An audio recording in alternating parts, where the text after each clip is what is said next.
तर बारामती लोकसभा मतदारसंघाच्या निकालाकडे संपूर्ण राज्याचं लक्ष लागलंय। इथून शरद पवार गटाच्या सुप्रिया सुळे आणि उपमुख्यमंत्री अजित पवार यांच्या पत्नी सुनेत्रा पवार यांच्यामध्ये लढत आहे।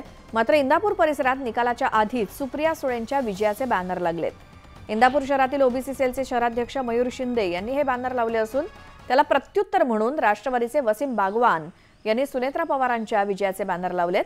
सर्व उमेदवार सध्या विजयाचे दावे करतायत। अशातच उत्साही कार्यकर्त्यांनी निकालापूर्वीच बॅनरबाजी सुरू केल्याने नागरिकांमध्ये उत्सुकता वाढली आहे। सध्या इंदापुरात सुप्रिया सुळे आणि सुनेत्रा पवार यांच्या विजयाचे बॅनर दोन्ही बाजूच्या कार्यकर्त्यांनी लावलेत।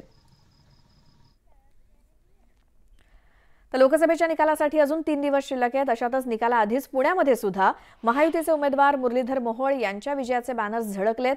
पुण्यात निकालाआधीच विजयाचा गुलाल उधळण्यात आलाय।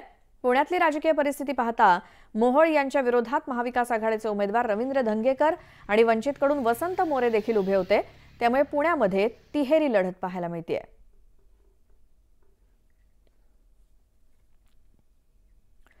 मालेगाव